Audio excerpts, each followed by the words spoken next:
নমস্কার, বিভ্রমিষ্যতি চ্যানেলে সকল দর্শক বন্ধুকে জানাই স্বাগত।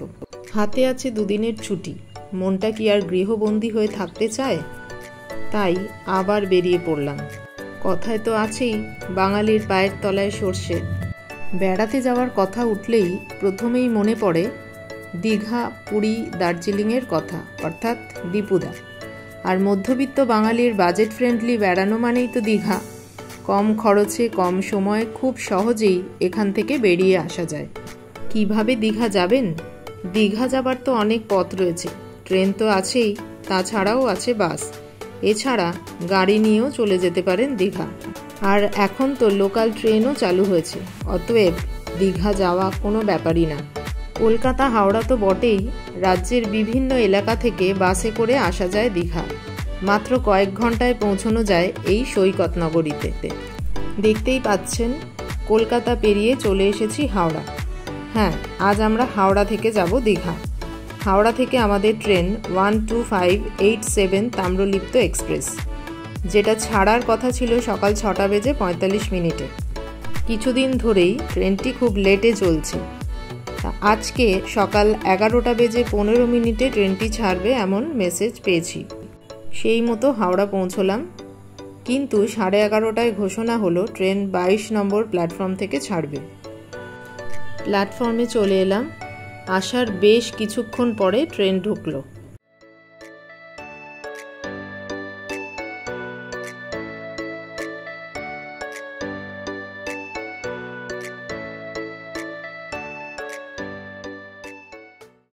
ট্রেন ছাড়লো প্রায় 12:30।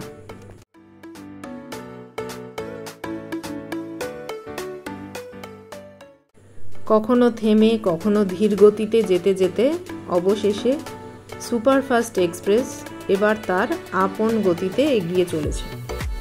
বর্ষায় সমুদ্র দেখার আশা নিয়ে চলেছি, তাই রাস্তায় মাঝে মাঝে পেতে হচ্ছে বৃষ্টি।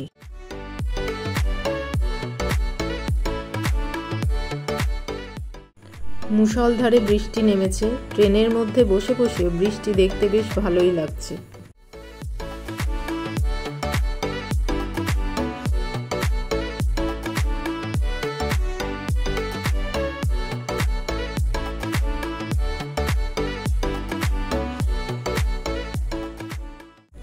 পেরিয়ে যাচ্ছি মেচেদা স্টেশন।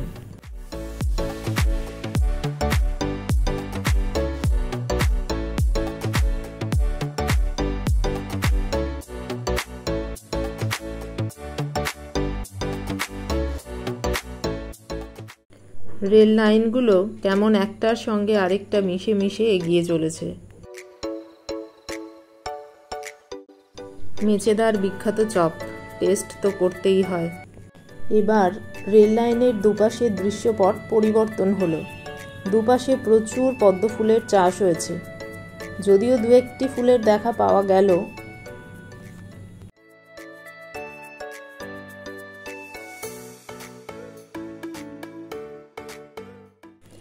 অবশেষে পেরোচ্ছি রামচন্দ্রপুর স্টেশন, দীঘার ঠিক আগের স্টেশন। এবার মনে আশা যাচ্ছে যে অবশেষে দীঘা পৌঁছচ্ছি।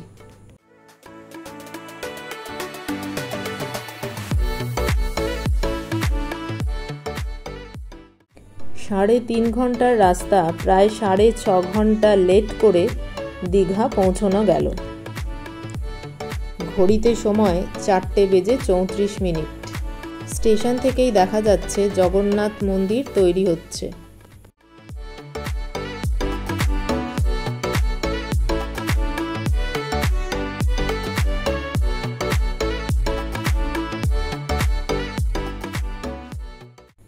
স্টেশন থেকে বেরিয়েই চোখে পড়বে প্রচুর অটো, টোটোর সারি।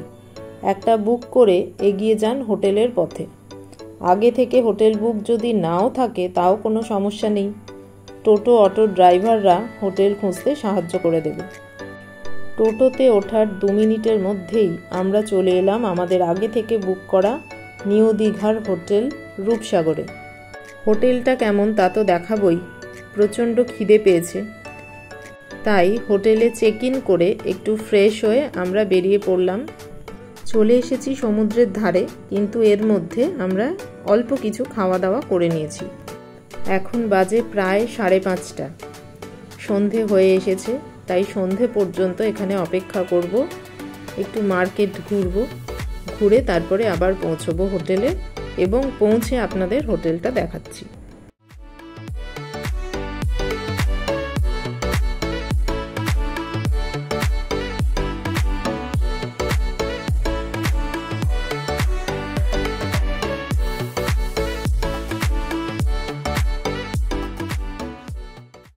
সমুদ্র তীরের মার্কেট।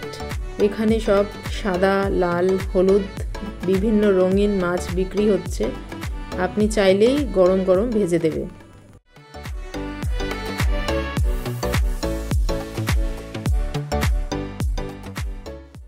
এছাড়াও আছে প্রচুর দোকানপাট। আগে ভালো করে ঘুরে দেখে নিন। প্রথম দিন কিছু কিনতে না চাইলে কিনবেন না। দেখুন, দরদাম করুন। বাড়ি ফেরার আগে সময় মতো কেনাকাটা করবেন।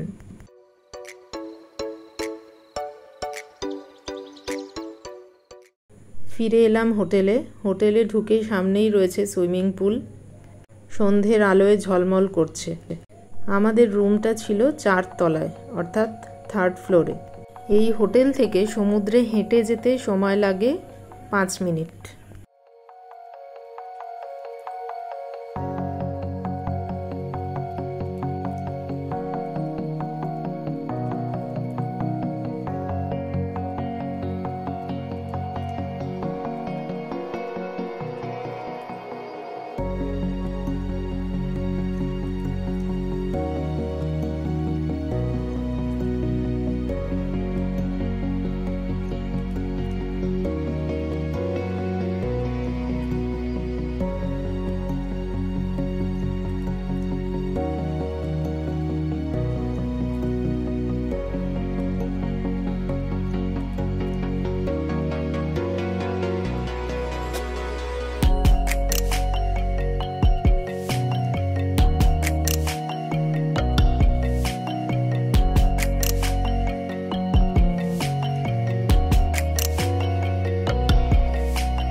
ঘর থেকে বারান্দায় বেরোলেই এমন দৃশ্য দেখা যাচ্ছে।